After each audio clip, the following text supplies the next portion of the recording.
Hello दोस्तों। Please मेरी कहानी को अगर पसंद आई तो लाइक और मेरे चैनल को सब्सक्राइब ज़रूर करना।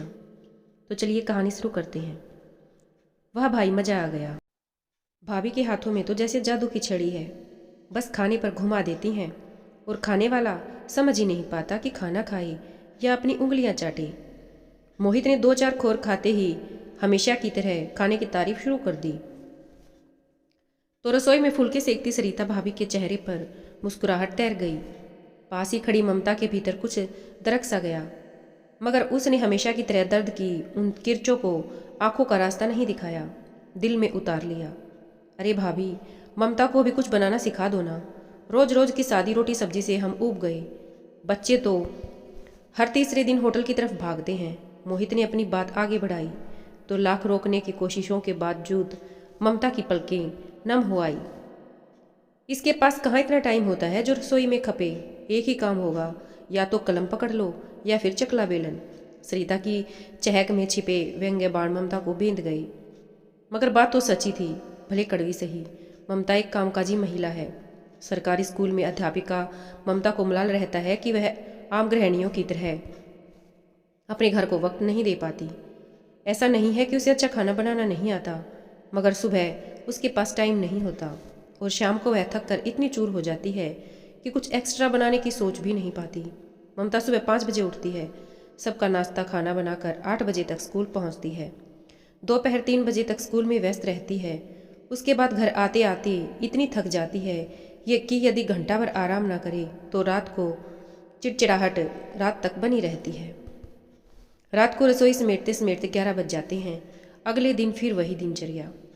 इतनी व्यवस्था के बाद ममता चाहकर भी सप्ताह के 6 दिन पति या बच्चों के खाने नाश्ते की फरमाइशें पूरी नहीं कर पाती। एक रविवार का दिन उसे छुट्टी के रूप में मिलता है, मगर यह एक दिन बाकी 6 दिनों पर भारी पड़ता है। सबसे पहले तो वह खुद ही इस दिन थोड़ा देर से उठती है, फिर सप्ताह भर के कल पर टलने वाले काम भी इसी दिन निपटाने होते हैं। मिलने जुलने वाले दोस्त रिश्तेदार भी इसी रविवार की बाट जोहते हैं। इस तरह रविवार का दिन मुट्ठी में से पानी की तरह फिसल जाता है। क्या करे ममता। अपनी ग्लानि मिटाने के लिए वह बच्चों को हर रविवार होटल में खाने की छूट दे देती है। धीरे धीरे बच्चों को भी इस आज़ादी और रूटीन की आदत सी हो गई है। ममता महसूस करती है कि उसका घर सरिता भाभी के घर की तरह हर वक्त सजा सवरा नहीं दिखता। घर के सामान पर धूल मिट्टी की परत भी दिख जाती है। कई बार छोटे छोटे मकड़ी के जाले भी नजर आते हैं। इधर उधर बिखरे कपड़े और जूते तो रोज की बात है। लॉबी में रखे डाइनिंग टेबल भी खाने के कम बच्चों की किताबें, स्कूल बैग, हेलमेट आदि रखने के ज़्यादा काम आती है। कई बार जब ममता झुंझलाकर साफ सफाई में जुट जाती है तो बच्चे पूछ बैठते हैं कि आज अचानक ही है साफ सफाई का बुखार कैसे चढ़ गया, कोई आने वाला है क्या। तब वह और भी खिसिया जाती है। हालांकि ममता ने अपनी मदद के लिए ललिता को रखा हुआ है, मगर वह उसके स्कूल जाने के बाद आती है, इसलिए जो जैसा कर जाती है उसी में संतुष्ट होना पड़ता है। स्कूल में आत्मविश्वास से भरी दिखने वाली ममता भीतर ही भीतर अपना आत्मविश्वास खोती जा रही थी। यदा कदा अपनी तुलना सरिता भाभी से करने लगती कि कितने आराम से रहती है सरिता भाभी, घर भी एकदम करीने से सजा हुआ, अच्छे खाने से पति बच्चे भी खुश, दिन में 2-3 घंटे एसी की ठंडी हवा में आराम। और एक मैं हूँ, चाहे हजारों रुपये महीना कमाती हूँ, कभी अपने पैसे का रोब नहीं झाड़ती। जेठानी के सामने हमेशा देवरानी ही बनी रहती हूँ, कभी भी रानी बनने का गुरूर नहीं दिखाती। फिर भी मोहित ने कभी मेरी काबिलियत पर गर्व नहीं किया। बच्चे भी अपनी ताई के ही गुण गाते रहते हैं। वैसे देखा जाए तो वे सब भी कहाँ गलत हैं। कहते हैं कि दिल तक पहुँचने का रास्ता पेट से होकर ही गुजरता है, मगर मैं कहाँ इन दूरियों को तय कर पाई हूँ। जल्दी जल्दी जो कुछ बना पाती हूँ बस बना देती हूँ। एक सा नाश्ता और खाना खा खा कर बेचारे ऊब जाते होंगे। कैसी माँ और पत्नी हूँ, अपने परिवार तक को खुश नहीं रख पाती। ममता खुद को कोसने लगती और फिर अवसाद के दलदल में थोड़ा और गहरे धस जाती। क्या करूँ, क्या इतनी मेहनत से लगी नौकरी छोड़ दूँ। मगर अब यह सिर्फ नौकरी कहाँ रही, यह तो मेरी पहचान बन चुकी है। स्कूल के बच्चे जब मुझे सम्मान की दृष्टि से देखते हैं, उनके अभिभावक बच्चों के सामने मेरा उदाहरण देते हैं, तो मैं कितने गर्व के उसमें पल होते हैं। वह अनमोल खुशी को क्या सिर्फ इतनी सी बात के लिए गवा दूं कि पति और बच्चों को उनका मनपसंद खाना खिला सकूं। ममता अक्सर खुद से ही सवाल जवाब करने लगती, मगर किसी नतीजे पर नहीं पहुंच पाती। इसी बीच ममता की स्कूल में गर्मी की छुट्टियां शुरू हो गई उसने तय किया कि इन पूरी छुट्टियों में वह सबकी शिकायतें दूर करने की कोशिश करेगी, सबका मनपसंद खाना बनाएगी, नई नई डिशेज बनाना सीखेगी, घर को एकदम साफ सुथरा और सजा कर रखेगी। छुट्टी का पहला दिन नाश्ते में गरम गरम आलू के पराठे देखते ही सबके चेहरे खिल उठे। भूख से अधिक ही खा लिए सबने। उन्हें संतुष्ट देखकर ममता का दिल भी खुश हो गया। मोहित टिफिन लेकर ऑफिस निकल गया और बच्चे कोचिंग क्लास। ममता घर को समेटने में जुट गई। दोपहर ढलते ढलते पूरा घर चमक उठा, लगा मानो दिवाली आने वाली है। मोहित और बच्चे घर लौट आए। आते ही बच्चों ने अपनी किताबें और बैग में मोहित ने अपनी फाइलें और हेलमेट लापरवाही से डाइनिंग टेबल पर पटक दिया।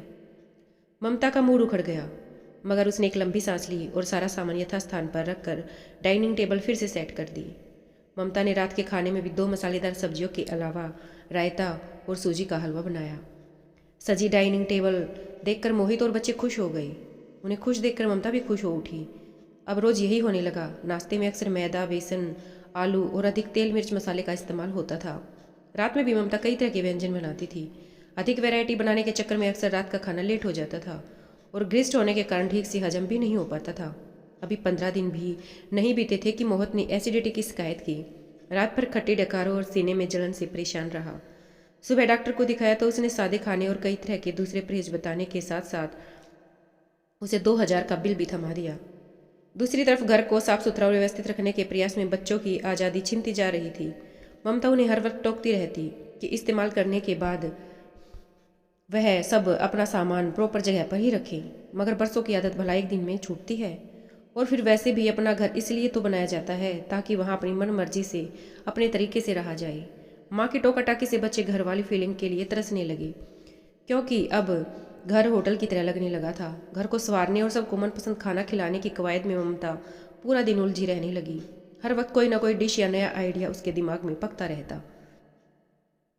साफ सफाई के लिए भी दिन भर परेशान होती, कभी ललिता पर झल्लाती तो कभी बच्चों को टोकती। नतीजन एक दिन रसोई में खड़ी खड़ी ममता गश खाकर गिर पड़ी। मोहित ने उसे उठाकर बिस्तर में लिटाया।